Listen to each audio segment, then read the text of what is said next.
It's the first series that is all electrical. I don't know if you know Formula E or Formula H. There's now a lot of focus on doing things slightly differently, and this is a really cool and new and exciting series because it's only been alive for 2 seasons. It's in its 2nd season, and so there's still very much to learn, and it's very exciting to watch. There's 9 teams in the race, and each of the teams are owned by a celebrity. So we have Will Smith, Rafa Nadal, LeBron James, Tom Brady. They do sometimes also come to the race, and next weekend, in fact, we are racing in Monaco, and that'll be an interesting one because a lot of the team owners are going to be there, and if the team owner is there, then that means that the pilots are going to be extra feisty in the racing. There's a lot of focus on gender equality, and it's not just equality for gender, but also they really want to make sure that the teams have an equal opportunity to race. So the racing is split up into different bursts, into different smaller races throughout the day. So you've got qualifying with 5 rounds, and then you also have the race day with different types of rounds. And part of the strategy is then to see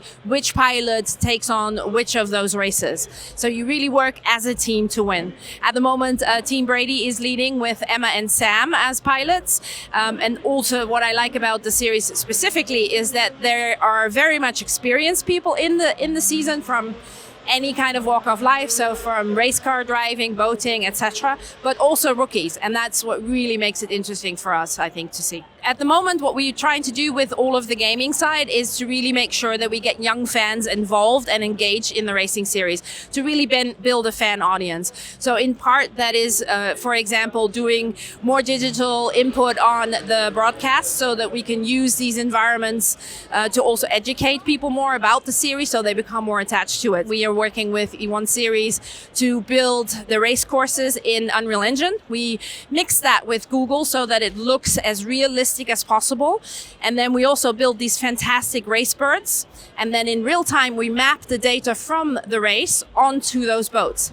And that now gives the E1 series a lot of opportunities to play with that digital material for the augmented reality broadcast, for virtual reality, for fan engagement on site so that fans, for example, have augmented reality pop-ups and see much more details of the race and who's driving, to be able to educate them.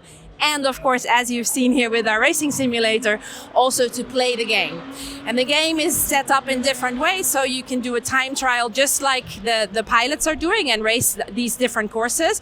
But also what we are now working on is to build out the game as a live GP so that you can race in real time against the actual pilots that are on the water. So you're the 10th boat in the race, if that makes sense. So there's a lot of stuff still going on, and as part of that, we are also working on really making the boats and the feel as realistic as possible. The pilots have been coming around and playing a lot over the last couple of races and giving us a lot of feedback, so we're very excited to start implementing that over the next couple of months. There's a lot of things still coming, both with the racing series and with the game.